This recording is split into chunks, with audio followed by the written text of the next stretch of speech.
Earl, we need you to step away from the map. I'm standing right here. Tell me what this is about.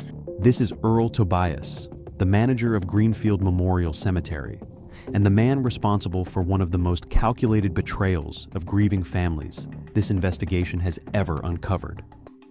He operated without oversight for years, and not one person checked. The duplicate plot sales in sections 14 and 15. No, you've got those records wrong. Those sections don't work the way you're reading them. He never finished the sentence. Within 48 hours, Greenfield Memorial Cemetery was closed by court order. A 6-person ground crew began resurveying every plot sold in the last 14 years. Earl Tobias was charged with 63 counts, ranging from felony theft to abuse of corpse. 341 families would eventually learn that the deeds in their lockboxes were worthless. And one grave, in the oldest section of the cemetery, would be opened by court order to confirm what the records could no longer hide. Quick question before we go any further. Have you ever bought something you assumed could never be taken from you? A burial plot, a wedding ring, a piece of land with your family's name on it? Drop a comment and tell me what it was. And if you haven't subscribed yet, now's the time. These are the cases the local papers cover for a week, and forget, we don't. Earl Marlin Tobias was born in October of 1963 in the small mill town of Belmore, Pennsylvania, the second of 3 sons raised in a narrow 2-story house 3 blocks from the rail yard. His father drove a delivery truck for a local dairy. His mother kept the books for a furniture store on Main Street. The family was Lutheran, dues-paying, careful with money, and almost aggressively unremarkable. Earl was a quiet child. Teachers described him in the early grades as polite, easily overlooked, and exceptionally neat with his papers. He liked maps. By 4th grade, he had drawn, in pencil on the back of his father's delivery sheets, a hand-traced atlas of every street in Belmore, with the houses of his friends marked by tiny squares. He could tell you which neighbor lived behind which fence. He could tell you who had sold and who had bought. He graduated from Belmore Area High School in 1981, ranked 38th in a class of 162, and enrolled that fall at the Allegheny Community College program in business administration. He paid for his classes by working weekends at a hardware store on Liberty Avenue, stocking nails by the pound, and learning to run a register that still rang on paper tape. In 1984, he completed his associate's degree and took a position as an assistant manager at a regional storage facility outside Pittsburgh, renting out climate-controlled units to families in transition. The work suited him. He liked the inventory sheets. He liked the small ceremony of handing over keys. For 9 years, he worked the storage business, eventually managing 2 adjacent facilities, and at the company picnic in 1991, his district supervisor described him as the kind of employee you don't have to think about. He shows up. The numbers add up. He married Patricia Lynn Hoffer in May of 1987. She was a dental hygienist at a clinic in Monroeville. They bought their first house in 1989, a brick rancher on a half-acre lot in the borough of Pleasant Hills, and over the next 12 years they raised 2 children, a son, Mark, born in 1990, a daughter, Lauren, born in 1993. In 1995, a friend from church told Earl that the Greenfield Memorial Cemetery Association, a small private burial ground in the rural hills outside Washington County, was looking for an operations clerk. The pay was modest, but the work was steady. The cemetery had been family-owned since 1908, and the previous clerk was retiring at the end of the year. Earl applied. He was hired in January of 1996. His starting salary was $26,000 a year. His first duties were inventory and scheduling, confirming which plots were sold, which were reserved, which were open, and coordinating the arrival of vaults, headstones, and ground crews on the days of interment. He learned the cemetery's filing system, a hybrid of paper deed books going back to 1908, and a thin layer of computer records that had been started in 1989 by the previous owner's grandson. He was promoted to assistant manager in 1999. He was promoted to cemetery manager in 2004, when the longtime general manager, a man named Ronald Vesper, suffered a stroke and retired to live with his daughter in Florida. Earl was 41 years old. His salary was $48,000. He had access, for the first time in his life, to a system that no one else fully understood, and to maps no one else had read in 30 years. His performance review that first year as manager described him as meticulous, discreet, with grieving families, and the steadiest hand we have had in this office in a generation. His wife told friends at church that Earl had finally, after 20 years of clerical jobs, found a place that felt like it belonged to him. She did not understand. No one did. A burial cemetery, especially a small private one, runs on a single document, the plot map. The plot map is not a deed, and it is not a legal title. It is a physical chart, usually drawn at 1 inch to 10 feet, showing every section of the grounds divided into rectangles. Each rectangle is a plot. Each plot is given a number, a section letter, and, when sold, the surname of the family that purchased it. Greenfield Memorial Cemetery covered 18 acres on a hillside outside the village of Cattaraugus Run. It contained, at the time of Earl Tobias's promotion, approximately 14,000 individual plots distributed across 9 sections, lettered A through I. Sections A through D were the oldest, dating to the original 1908 layout, drawn by hand on linen paper that had been laminated in the 1970s and never touched again.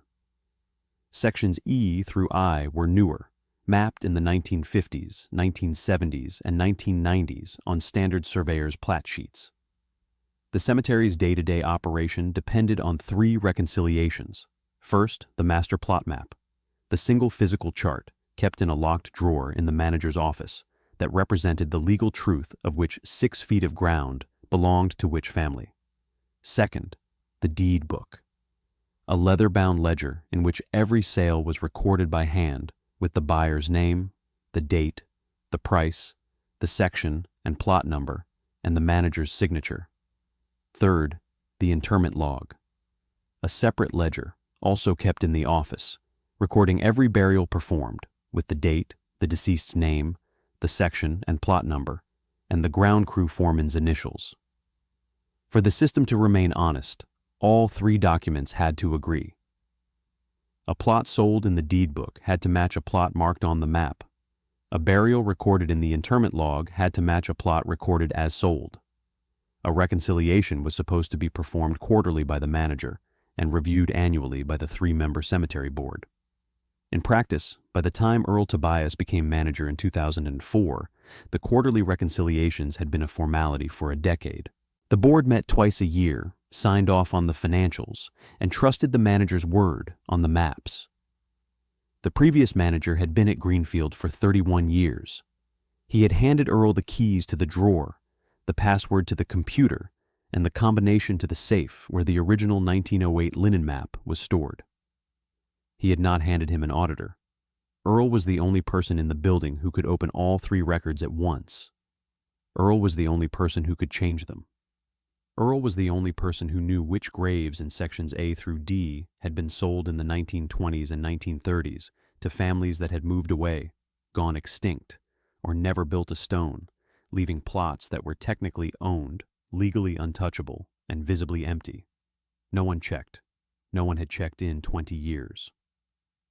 The first known instance occurred in October of 2009. A widower from Steubenville named Calvin Rieger walked into the office one afternoon and asked to pre-purchase a plot for himself and his late wife, who had passed 3 months earlier and was buried in a different cemetery. He wanted to bring her home, he said. He wanted them to lie together in the place where they had been married, at the small chapel a quarter mile down the road from Greenfield. Earl pulled out the map. He showed Mr. Rieger a section in Block C, row 14, 2 plots side by side, marked open. Mr. Rieger wrote a check for $4,800. Earl entered the sale in the deed book.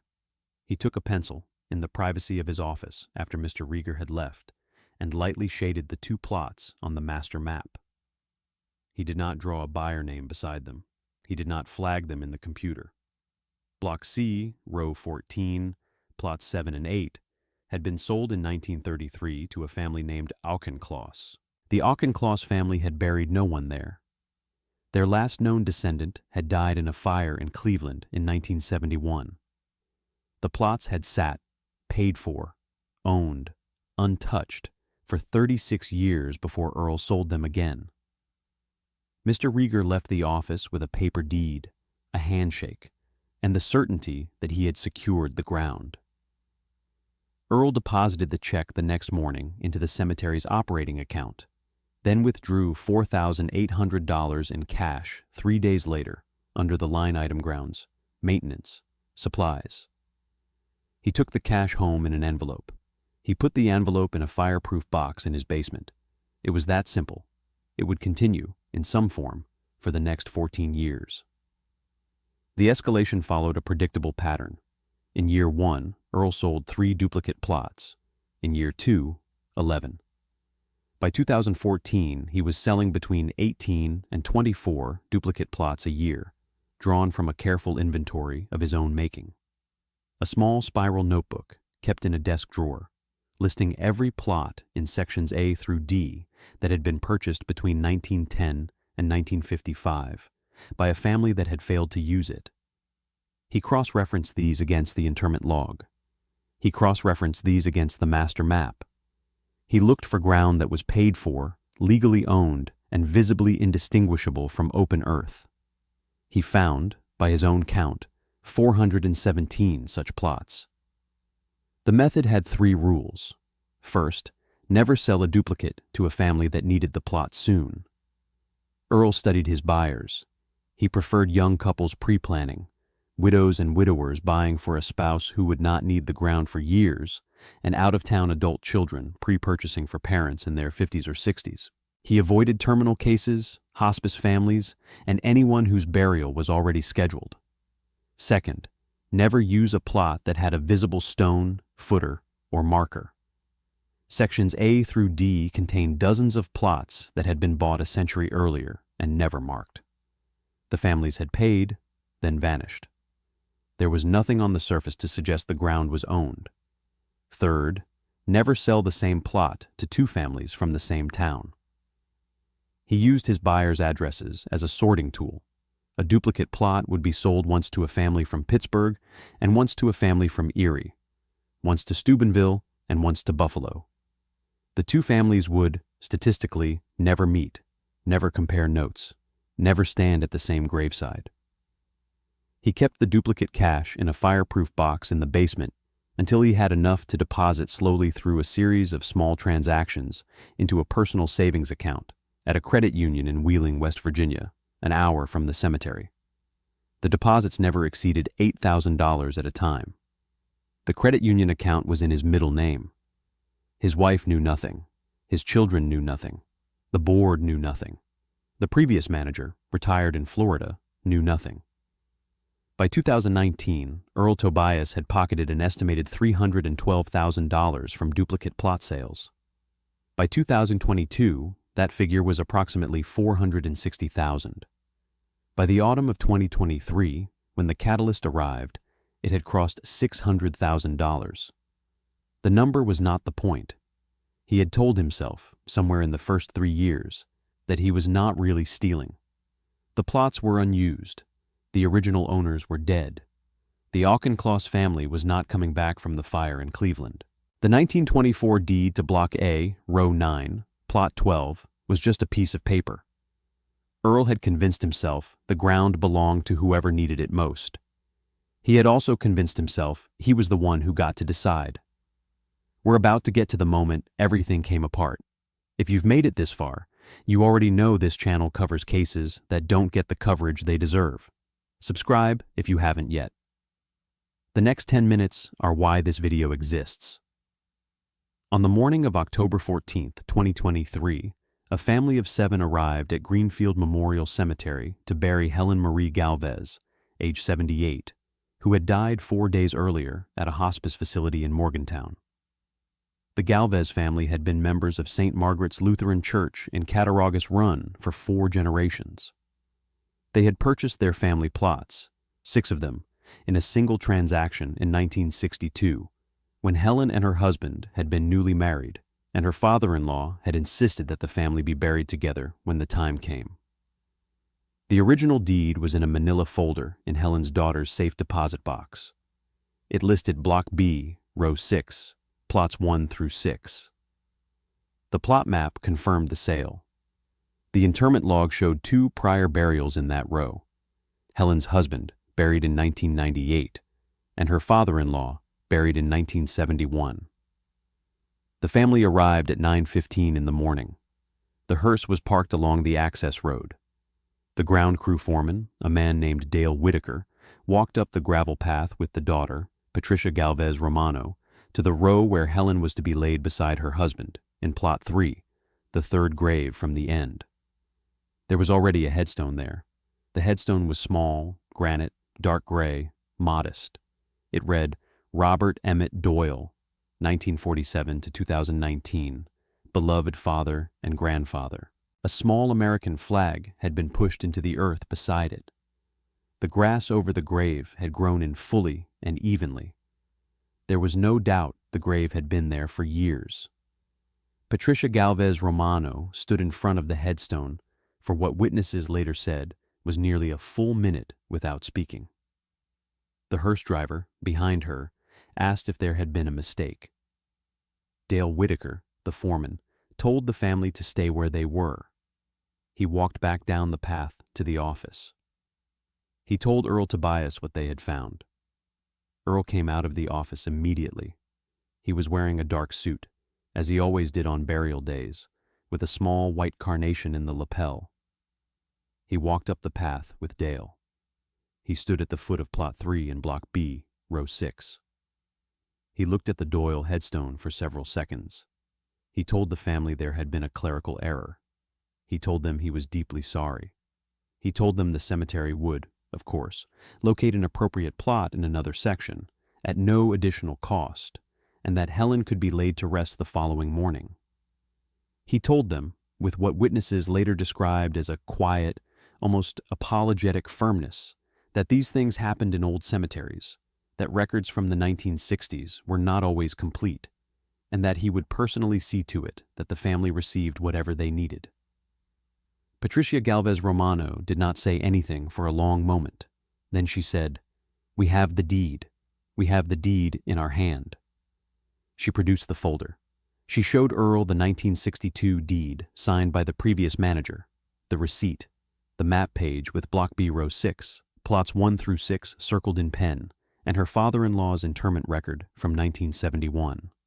Earl repeated that there had been a clerical error.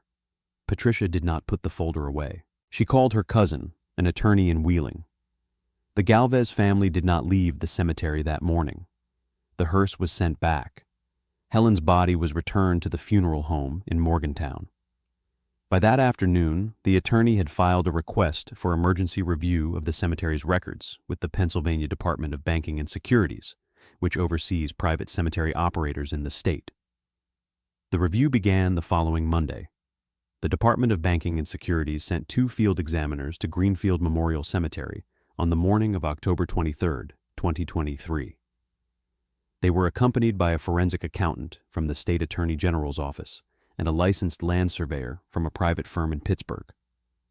Earl Tobias met them at the office door at 8 in the morning. He had been told what was coming. He was wearing the same dark suit he wore for burials. He offered them coffee. The examiners began with the deed book. They opened it to the 1962 entry for the Galvez family. The sale was recorded. The plots were listed. The signature of the prior manager was at the bottom. Then they opened it to the 2017 entry for Robert Emmett Doyle. The sale was also recorded. Plot 3, Block B, Row 6. The signature at the bottom was Earl Tobias's. The same plot. 2 deeds, 55 years apart. The accountant asked Earl, gently, how this could have happened. Earl told them it must be a clerical error. He told them the master map should clarify. He led them to the locked drawer in his office and produced the master map. The accountant unrolled it on the conference table. Block B, Row 6, Plot 3 was marked sold. The pencil notation beside it read, Doyle, 2017. The accountant asked Earl where the 1962 Galvez notation had gone.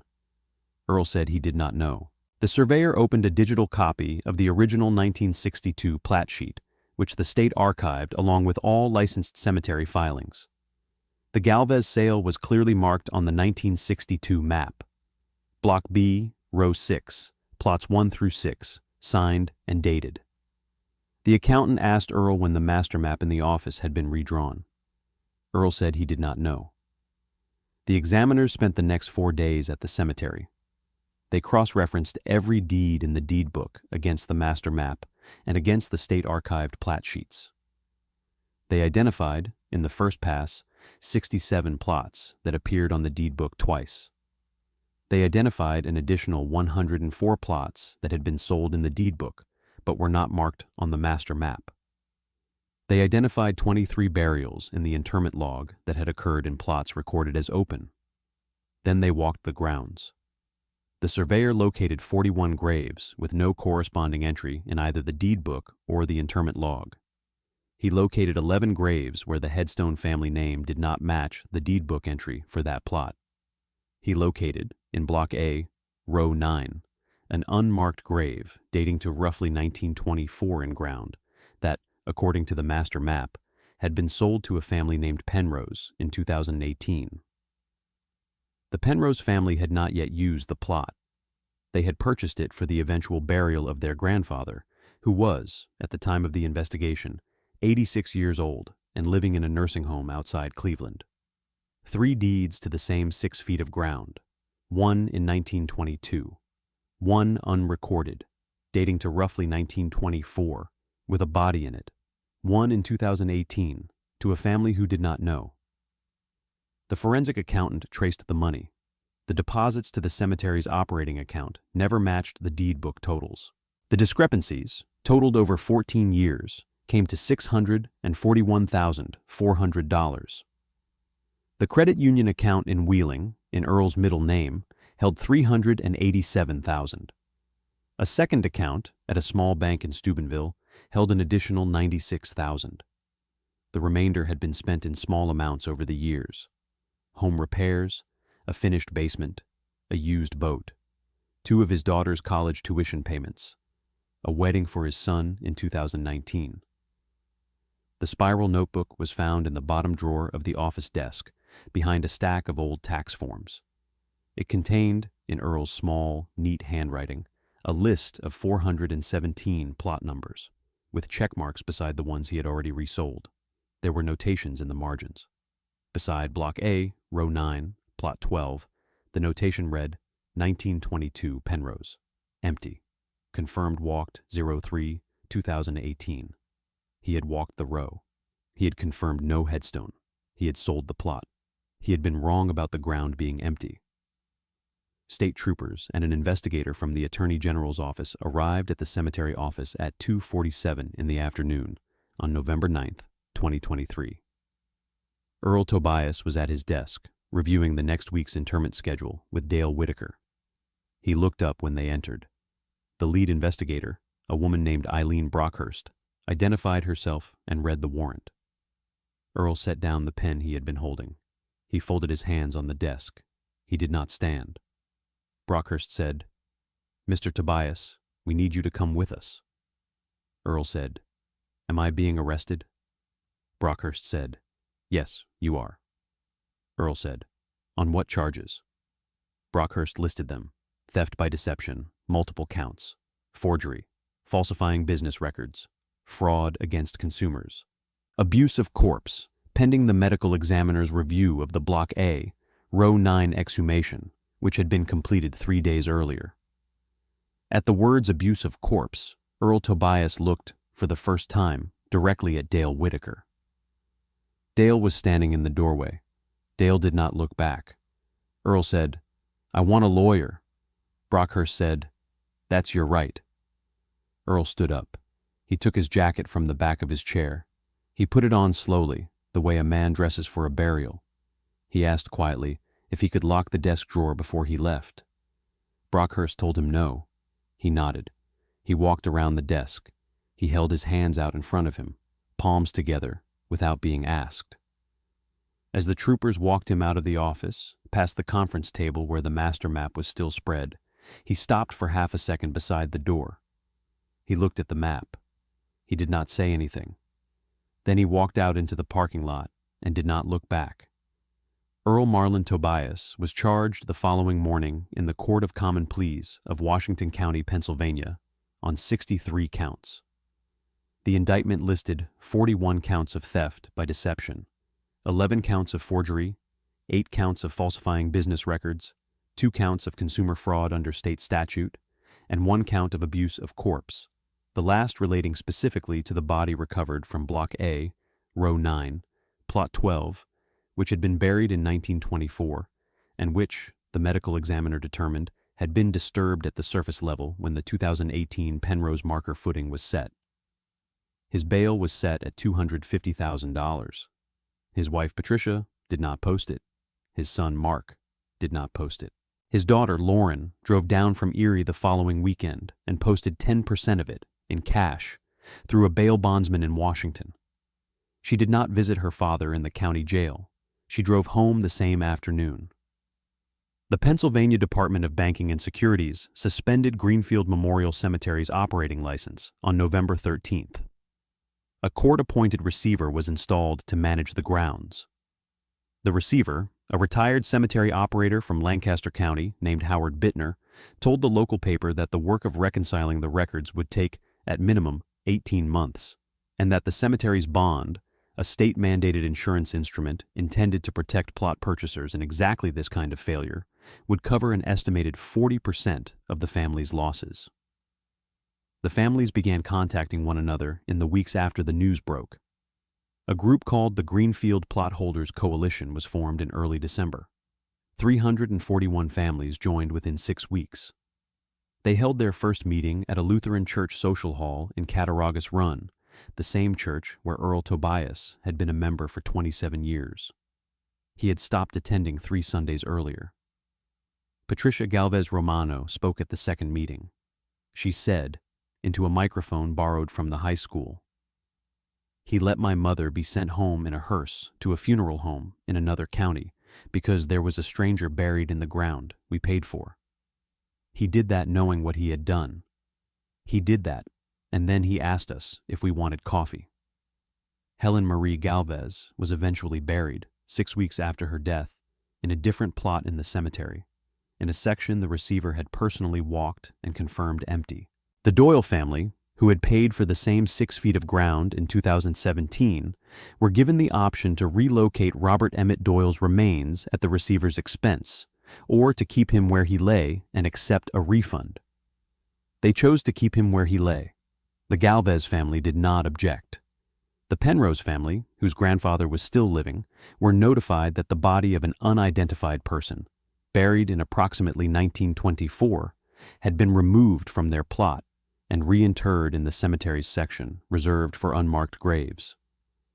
The grandfather, 86 years old in a nursing home outside Cleveland, was told only that the plot had been reassigned. The family asked the receiver not to give him the details. The receiver agreed. As of the date of this case file, Earl Tobias's trial is pending. He has entered a plea of not guilty. His attorney, a public defender appointed in late November, has indicated the defense will focus on the question of intent, whether the records were altered deliberately or whether decades of poor bookkeeping at Greenfield Memorial Cemetery created a system in which honest mistakes were inevitable. The prosecution has the spiral notebook. The prosecution has the credit union account. The prosecution has the master map with the pencil-shaded plots and no buyer names beside them. The prosecution has 417 entries in Earl Tobias's own handwriting, check marks beside the ones he had already sold. Earl is 61 years old. If convicted on the principal counts, he faces a sentencing exposure, under Pennsylvania guidelines, of between 14 and 23 years in state prison. He would be, at the earliest, 75 years old at release. He would be, at the latest, 84. The Greenfield Memorial Cemetery remains closed to new sales. The grounds are open to families with verified plots and to visitors. The receiver has installed a new master map, drawn from the state archived plat sheets, and from a 6-month resurvey of every plot in sections A through I. The map hangs on the conference table in the office, weighted at the corners. The locked drawer in the manager's desk is empty. This case was quiet, but the one on the right-hand side will leave you wondering how anyone slept at night.